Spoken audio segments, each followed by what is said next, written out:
Hello students, welcome to the Agni's online classes. और आज की क्लास में हम आगे बढ़ाएंगे क्लास 12 बिजनेस स्टडीज़ का चैप्टर फाइनेंशियल मैनेजमेंट।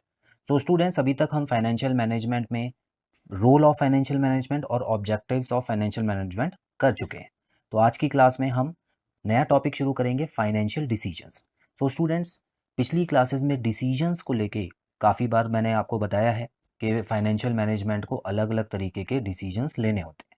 तो आज की क्लास में हम डिटेल में बात करेंगे कि कौन से डिसीजंस होते हैं और वो कौन सी फील्ड को अफेक्ट करते हैं। सो स्टूडेंट्स, इसकी डेफिनेशन देखते हैं। Financial decisions refers to the decisions concerning financial matters of a business to maximize shareholders wealth. तो यहाँ पर सबसे पहले हमको ये बात करनी है कि जो भी डिसीजंस लिए जाते हैं ताकि बिजनेस की फाइनेंशियल मैटर्स को सॉल्व कर सकें। ठीक है, अब बिजनेस के फाइनेंशियल मैटर्स क्या होते हैं, बिजनेस को कितना पैसा चाहिए लोगों से, और वो किस हद तक डेट और इक्विटी मतलब उधार या मालिकाना अधिकार दे सकता है लोगों को। तो स्टूडेंट्स, यहाँ पर बिजनेस का जो मेन ऑब्जेक्टिव क्या होता है, to maximize shareholders wealth. तो शेयर होल्डर्स की जो वेल्थ है वो सबसे ज़्यादा इम्पॉर्टेंस रखती है बिजनेस के लिए। अगर ये नहीं बढ़ेगी तो इसका मतलब बिजनेस भी ज़्यादा दिन तक आगे नहीं बढ़ पाएगा।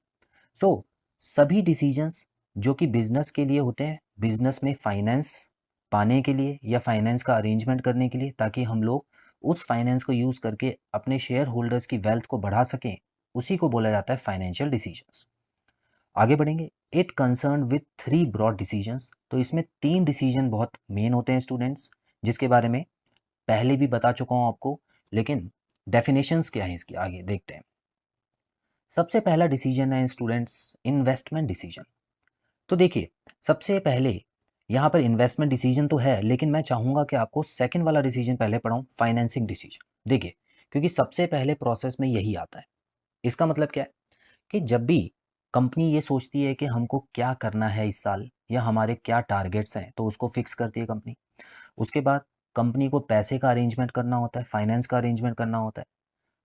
अब वो प्लान बनाती है कि हमको फाइनेंस लेने के जो तरीके हैं वो भी देख लेने चाहिए, क्योंकि बहुत सारे तरीके हैं जिससे फाइनेंस ले सकते हैं। आप उधार भी ले सकते हैं, आप शेयर अपना बेच के वो भी ले सकते हैं। शेयर में आपको अलग फ़ायदे नुकसान हैं, उधार में अलग फ़ायदे नुकसान होते हैं। तो कौन सा कॉम्बिनेशन अच्छा रहेगा कंपनी के लिए, ठीक है, तो इसको बोलते हैं फाइनेंसिंग डिसीजंस। तो सबसे पहले कहानी शुरू होती है पैसे के पैसा मार्केट से उठाने के लिए, है ना, यहीं से तो सारे काम शुरू होंगे, उसके बाद ही पैसा कहीं पे लगाया जाएगा। तो फाइनेंसिंग डिसीजन बेसिकली होता है students, deciding sources of finance.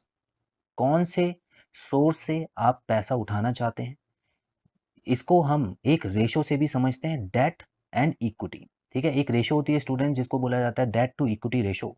ठीक है, तो इसमें क्या किया जाता है, डेट ऊपर रखा जाता है, मतलब जितना भी उधार वाला पैसा है वो ऊपर रहेगा, और इक्विटी मतलब जितना भी आपके पास या शेयर होल्डर्स के पास जितना पैसा है वो यहाँ पे रहेगा। ठीक है, तो इसको इससे कंपनी के बारे में पता लगता है कि कितने कंपनी के पास खुद के पैसे हैं और कितने उसने उधार ले रखे हैं।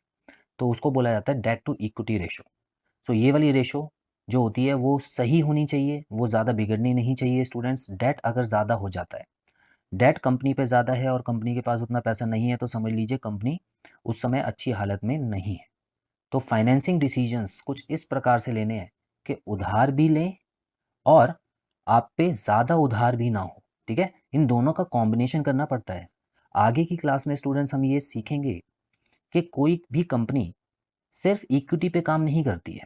आप देखिएगा ज़्यादा से ज़्यादा कंपनीज, अगर आप किसी कंपनी के बारे में पढ़ेंगे तो आप देखेंगे कि इक्विटी तो होती है कंपनी की, लेकिन साथ साथ में वो उधार भी लेते हैं। अब इनमें भी कोई फ़ायदे नुकसान होते हैं, ठीक है, जो कि आज का टॉपिक नहीं है स्टूडेंट्स। तो फिलहाल आप इतना याद रखिए, कितना उधार लेना है और कितना शेयर होल्डर से लेना है, उन दोनों के बीच में जो फ़र्क होता है वही फाइनेंशियल डिसीजन कहलाता है। अच्छा, पैसा आ गया अब हमारे पास, ठीक है, अब हमको उसको इन्वेस्ट करना है। तो अगला डिसीजन स्टूडेंट्स हमारा रहेगा इन्वेस्टमेंट डिसीजन। इसीलिए मैं इसको आपको सेकंड नंबर पे पढ़ाना चाह रहा था।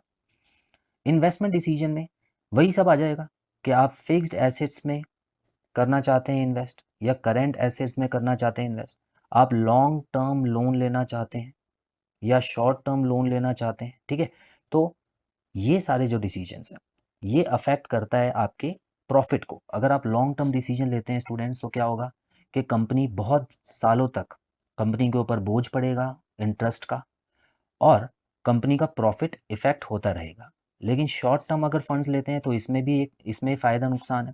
फ़ायदा ये है कि आप इसमें बहुत सालों तक आपको कुछ ज़्यादा पैसे देने की ज़रूरत नहीं पड़ेगी, क्योंकि शॉर्ट टर्म है, छोटे समय के आपने लिया है तो ज़्यादा इंटरेस्ट नहीं देना पड़ेगा। लेकिन इसमें नुकसान ये है कि आपको 1 साल के अंदर अंदर पैसा लौटाना पड़ेगा। अगर मान लेते हैं आपके पास फाइनेंसेस नहीं है पैसा लौटाने के लिए, तो उस केस में आपके ऊपर दबाव डाला जाएगा। लॉन्ग टर्म कंपनी इसलिए लेती है क्योंकि कंपनी को अगर ज़्यादा दिनों तक पैसा चाहिए और बड़ा अमाउंट चाहिए, तो लॉन्ग टर्म वहाँ पर मदद करता है। तो स्टूडेंट्स, अब ऐसा नहीं है कि आप कोई कंपनी ऐसी देखेंगे जो सिर्फ लॉन्ग टर्म लेती हो या जो सिर्फ शॉर्ट टर्म। ऐसे में क्या होता है, दोनों दोनों ही कंपनीज जो होती हैं स्टूडेंट, मतलब जितनी भी कंपनीज होती हैं वो सभी ऑप्शंस को थोड़ा थोड़ा चुनती हैं, और वही कहलाती है उसकी रेशो। ठीक है। अब वो जो रेशो होगी, fixed assets to current assets भी हो सकती है, फिक्स्ड एसेट्स और करंट एसेट्स की रेशो हो सकती है। ठीक है। लेकिन होना दोनों ही चाहिए, कोई भी चीज़ इग्नोर नहीं कर सकते। तो यहीं पे दिमाग लगाना होता है हमारे फाइनेंशियल मैनेजमेंट को, और यहीं इसी को कहते हैं इन्वेस्टमेंट डिसीजन। उसके बाद जो डिसीजन लिया जाता है वो फाइनल डिसीजन होता है। अब देखिए स्टूडेंट्स, डेफिनेशन पढ़ लेते हैं। Deciding investment of funds in long term and short term assets. ठीक है, आई होप आपको ये चीज़ क्लियर है। लंबे समय के लिए कोई एसेट खरीदनी है या छोटे समय के लिए कोई एसेट खरीदनी है, तो ये सारी एसेट्स जो होती हैं, ये सारे डिसीजन जो होते हैं वो इन्वेस्टमेंट डिसीजन में आ जाते हैं। ठीक है। अब स्टूडेंट्स देखिए, ये दो डिसीजन जो होते हैं वो साल की शुरुआत में लिए जाते हैं, काम करने से पहले लिए जाते हैं। उसके बाद आप पूरे साल काम करते हैं, और आखिरी में आपको मान लेते हैं कि कंपनी बहुत अच्छा प्रॉफिट कमा गई। अब जब प्रॉफिट कमा लिया कंपनी ने, तो स्टूडेंट्स देखिए, ऐसा नहीं कर सकती कंपनी के वो सारा का सारा प्रॉफिट अपने पास रख ले या उसको आगे के लिए ग्रोथ में यूज़ कर ले।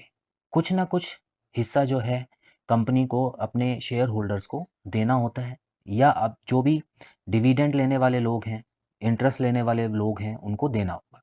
तो कंपनी को यहाँ पे ये डिसाइड करना होता है कि कितना पैसा शेयर होल्डर्स को जाएगा, कितना पैसा डिबेंचर होल्डर्स को जाएगा, क्योंकि उन लोगों ने पैसा लगाया था हमारी कंपनी में, हमको फाइनेंस दिया था, तो उनको बदले में कंपनी एक अच्छा अमाउंट लौटाएगी, ताकि कंपनी की गुडविल और रेपुटेशन बनी रहे। तो स्टूडेंट्स, कितना पैसा कंपनी अपने पास रखेगी और कितना पैसा डिविडेंड में दे देगी, इसका डिसीजन भी लेना पड़ता है कंपनी को। ठीक है। तो ये भी फाइनेंशियल मैनेजमेंट डिसीजन लेती है। तो इसका मतलब क्या है, deciding amounts of profits to be paid as dividends. तो कितना प्रॉफिट डिविडेंड्स के रूप में चला जाएगा, उसी को बोला जाता है डिविडेंड डिसीजंस। क्लियर है स्टूडेंट्स। तो इन तीनों डिसीजंस में एक चीज कॉमन है कि तीनों में कंपनी को अपने फायदे के बारे में ही सोचना पड़ता है। क्लियर है। फाइनेंसिंग डिसीजन में फायदे के बारे में सोचेगी कि ज़्यादा उधार ना देना पड़े। इन्वेस्टमेंट डिसीजन में फिक्स्ड एसेट लेनी है, करंट एसेट लेनी है जो कंपनी को फ़ायदा पहुंचा सके लंबे समय में। और डिविडेंड में भी कंपनी का फ़ायदा लंबे समय में होता है। अगर आप शेयर होल्डर्स को अच्छा पैसा देते हैं, उनकी वेल्थ बढ़ाने की कोशिश करते हैं, तो ऐसे में और शेयर होल्डर्स आपसे जुड़ते हैं, जिसकी वजह से आपके शेयर्स की जो कीमत है वो मार्केट में बढ़ जाती है। तो स्टूडेंट्स, फाइनेंशियल मैनेजमेंट का फाइनेंशियल डिसीजन टॉपिक आपको क्लियर है। हालांकि इतने ही डिसीजंस नहीं है, आपको मैं बता दूं, डिसीजन मेन तो 3 हैं, लेकिन इनके बारे में हम डिटेल में आने वाली क्लासेस में पढ़ेंगे, क्योंकि इनमें से कोई एक डिसीजन एग्जाम में 100% आता है। ठीक है। जितने भी आप क्वेश्चन पेपर देखेंगे उसमें एक डिसीजन आपको ज़रूर दिखेगा। तो अगली क्लास में हम लोग इन्वेस्टमेंट, फाइनेंसिंग और डिविडेंड डिसीजन के बारे में और पढ़ेंगे।